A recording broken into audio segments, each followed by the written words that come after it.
Okay, Krishna, હવે આપણે પાછું થોડું સામાયિક પ્રતિક્રમની વાત કરીએ.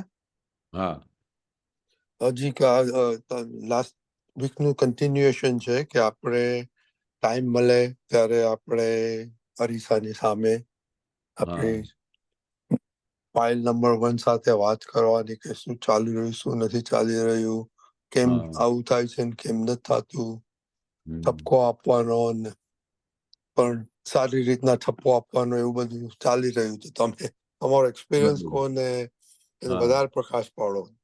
દાદાનું જ્ઞાન, science science science wonderful wonderful. આ દાદાનું ગજબનું વિજ્ઞાન પ્રગટ થયું કે સૌથી પહેલા તો આપણે પોતાની ફાઇલને છૂટા જોયા એ તો આખા વર્લ્ડની મોટામાં મોટી અજાયબી થઈ છે. કારણ કે જ્યાં સુધી છૂટા ના પડીએ ત્યાં સુધી કશી ખબર જ નથી પડતી. આમ જ અંધકારમાં જીવન પૂરું થઈ જાય છે. પણ જ્યારે દાદાએ કહ્યું કે આ ફાઇલ નંબર 1 શું કરે છે, ફાઇલ નંબર 1ને આપણે એના વોચ રાખવાનું, ફાઇલ નંબર 1થી કેવી રીતે કામ લેવાનું, કેવી રીતે પટાવીને કામ લેવાનું. કારણ કે પ્રકૃતિ તો ગમે ત્યારે આડી થઈ જાય, પ્રકૃતિનું તો કંઈ ઠેકાણું જ નથી. તો દાદાએ આ આખું વિજ્ઞાન ખુલ્લું કર્યું. તો પછી દાદા કે દાદા મને આખો દિવસ પછી આ સામાયિક પ્રતિક્રમણ તો મને તો દાદા કંટાળો આવે છે. કોઈ એટલા મમ્મીમાં હતા, દાદા કેટલા પ્રતિક્રમણ કરવાના. પણ દાદા કે દાદા આટલા બધા દોષ થતા જ નથી, કંઈ ખબર જ નથી પડતી. તમે વારે ઘડી કહો છો કે આલોચના પ્રતિક્રમણ કરો, સામાયિક કરો. દાદા બહુ કંટાળો આવે છે. તો દાદા એવા બી મહાત્માઓ હતા કે એને દાદા પછી ટેકલ કરીને સમજાવતા હતા કે આપણે કઈ એક વસ્તુ કરવાની છે. તમારે પેલું સામાયિક કરવામાં થાકી જતા હો તો પ્રતિક્રમણ થાકી જતા હો તો પછી બહાર જરા રાઉન્ડ મારી આવવાનો, ફરી આવવાનું, રિયલ રિલેટિવ જોઈ આવવાનું. પછી તમને એવું લાગતું હોય કે રિયલ રિલેટિવ જોતા થાકી ગયા તો પછી જઈને કોઈને હેલ્પ કરવાની, મમ્મી પપ્પાની સેવા કરવાની, આમ કરવાનું. આમ એટલી બધી વેરાયટી છે કે તમે થાકવાનું ક્યાં પ્રશ્ન આવે છે. તમારે અંદર કેટલા બધા દોષ થાય છે. આપણે સુખ કેમ નથી વર્તાતું, સુખ કેમ નથી ઉભરાતું, તો અંદરની ગુફામાં જતા રહો. બહારની બહુ મજા નહીં આવતી હોય તો અંદરની ગુફામાં જાઓ. અંદરની ગુફામાં તો કેવું ગજબનું છે કે તમને તો બહાર આવવાનું મન જ ના થાય, એવું દાદા કહેતા. એટલે આપણે દાદાને કેવું અંદરનું ખજાનો કેવું લાગતું હશે કે અંદર આપણે કેવી રીતે જઈએ ગુફામાં. અંદર ગુફામાં જઈને પોતાની સ્વમ પછી જવાનું, શુદ્ધાત્માને જોવાનું, આત્મા કેવું હશે. દાદાએ કેવું બધું નિરંતર દાદાનું મુક્ત હાસ્ય કેવી રીતે નીકળ્યા કરે છે. મારું મુક્ત હાસ્ય આવતું જ નથી. એટલે શું હશે એવું દાદાની અંદર, એવી રિસર્ચ કરો ને. તમે કહો છો સામાયિક પ્રતિક્રમણ થાકી ગયા, અરે કેટલી બધી વસ્તુ છે દાદાએ આપેલી છે. દાદા આખો જીવન અમે દાદાને જોયેલું. દાદાને કોઈ દિવસે 1 સેકન્ડ માટે બી મેં થાકેલા જોયેલા નહીં. તમે થાકી જાઓ છો? ઓલ ધ ટાઈમ ફ્રેશ હતા. એટલે દાદા ભગવાનને અમે સવારે ઉઠીએ કે રાત્રે સૂતા હોય કે ગમે ત્યારે બી જોઈએ, નાતા હોય, વાતો કરતા હોય, આરામથી બેઠા હોય, તોય એવરી ટાઈમ ફ્રેશ જોયેલા મેં આખી લાઈફ દાદાને.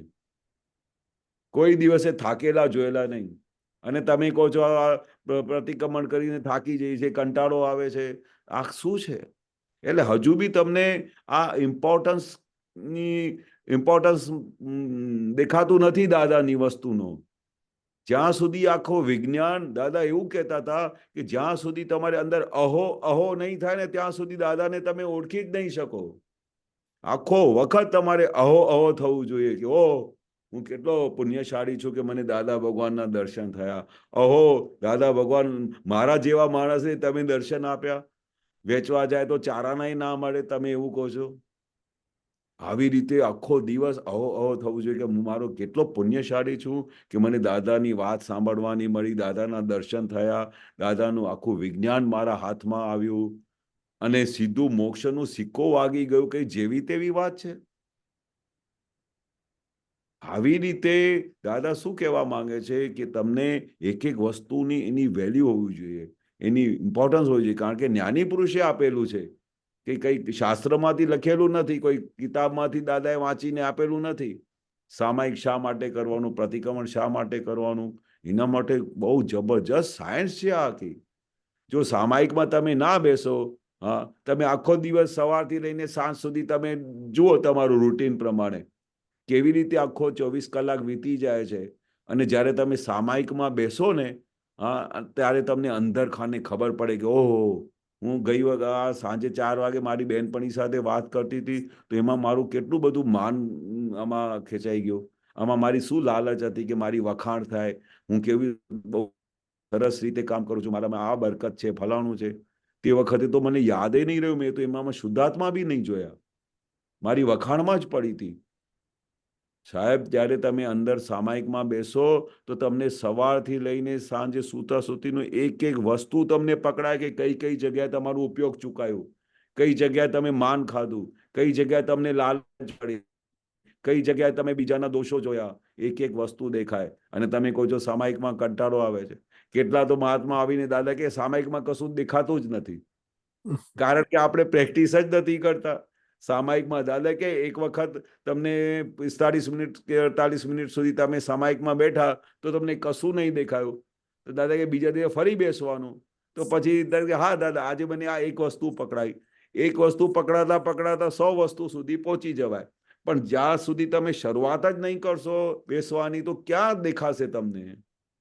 અને અમને બી એવું થતું હતું દાદા કે સામાયિકમાં બેસો, અમે આમ કરીને બેસીએ ને, કશું દેખાય જ નહીં, ઘોર અંધકાર. આઈ એમ ટોકિંગ અબાઉટ સ્ટાર્ટિંગ, જ્યારે દાદા ભગવાન, એટલે દાદા ભગવાને બી આ આખી સાયન્સને જોયું હશે, અનુભવ્યું હશે કે આ કેવી રીતે બધું આ બધા અંદરના પર્યાયો સાફ થાય છે, કેવી રીતે દર્શન ખુલ્લું થાય છે. તો દાદાએ કહ્યું ભલે એક દોષ દેખાયો, પણ હવે ધીરે ધીરે તમે બેસશો તો 2 દેખાશે, 3 દેખાશે, 4 દેખાશે, પણ બેસશો નહીં તો કશું નહીં દેખાય, ઘોર અંધકાર. એટલે દરેક વસ્તુમાં આપણે અભ્યાસ કરવું પડે, આપણે કંઈ એમનું અભ્યાસ કરવું પડે, જેથી કરીને આ વસ્તુ પ્રગતિમાં માંડે. આપણી ગાડીને પ્રગતિમાં લાવવા માટે આ બધી વસ્તુઓની ખાસ જરૂર છે. અને દાદા કે એટલે પછી અમે તો શું કરતા હતા કે દાદાએ આ બધી વસ્તુ કરી છે એટલે પથ્થર ઉપર લખી, જ્ઞાની પુરુષના એક બી વાક્ય પર ચોકડી મારી શકાય નહીં. એટલે દાદા કે છે આ કરવું જોઈએ એટલે આપણે કરવાનું જ, એના સિવાય બીજો કોઈ રસ્તો જ નથી અમારે ગાડીને આગળ લઈ જવા માટે.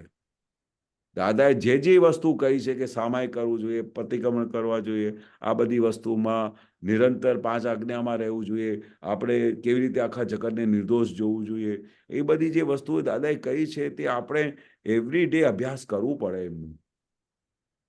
અને છેવટે એ અભ્યાસ થઈ જાય તો પછી સહજ થઈ જશે, પછી કરવું નહીં પડે. સ્ટાર્ટિંગના ટાઈમમાં થોડું હેન્ડલ મારવું પડે સ્ટાર્ટિંગમાં, પછી સહજ થઈ જશે. એટલે એમાં પછી હેન્ડલ ના મારવું પડે. એટલે આ બધું દાદાએ આખું વિજ્ઞાન જોયું છે, અનુભવ્યું છે, એટલે દાદા આવું બધું બોલી શકતા હતા, એટલે આ બધા મહાત્માઓ ફોલો કરતા હતા.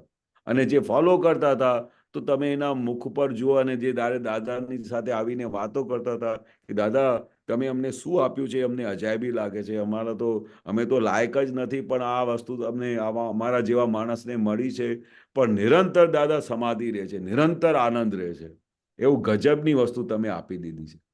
એ કોણ બોલી શકતા હતા કે જે આ વસ્તુને પકડમાં આવી જાય અને એના પર અભ્યાસ કરતા હતા અને એને એના પર સિન્સિયરલી ફોલો કરતા હતા કે દાદાએ આ કહ્યું છે એટલે આમાં રહસ્ય છે. ભલે આજે મેં જે એક વખત પૂછેલું દાદાને કે દાદા આ બધું કશું સમજાતું નથી, આવું બધા તમે જે કોમ્પ્લિકેટ આ બધી વાતો કરો છો, બમ્પર જાય છે. તો કે દાદા કે એ બધું જે હમણાં થતું હોય પણ આખું નિરંતર દાદાને જોયા કરજે, એક દિવસ બધું તને સમજાઈ જશે.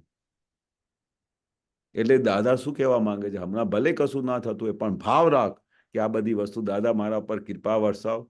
આપનું વિજ્ઞાન જેવી રીતે આપને અંદર પ્રગટ્યું છે, જેવી રીતે આપના આશયમાં જીવન જીવવું જોઈએ, જેવું આખું વિજ્ઞાન છે, આ દાદા ધીરે ધીરે સૂક્ષ્મ રીતે અમારી અંદર પ્રગટ થાય એવી અમારા પર કૃપા કરો. આવી પ્રાર્થના કરવાની. અને એની પ્રાર્થના કરીએ ને દાદાને, તો દાદા અમારી પૂરી જવાબદારી લઈ લે છે. આપણી તૈયારી જોઈએ. વારે ઘડી દાદા શું કહે છે, તમારી તૈયારી જોઈએ, હું બધું કરવા માટે બેઠો છું. તમારો નિશ્ચય હોવું જોઈએ, તમારે આ વસ્તુ પ્રાપ્ત કરવાની છે, તમારે આ સુખ પ્રાપ્ત કરવાનું છે, એ તમારી તૈયારી જોઈએ. બાકી બધી વસ્તુઓ હું હાજર થઈને તમને અંદર બધું A to Z તમારા અંદર જે આશય છે, તમારો નિશ્ચય છે, એ પૂરું થઈ જાય. બરોબર છે. બરાબર, બહુ સરસ હરીકભાઈ. યા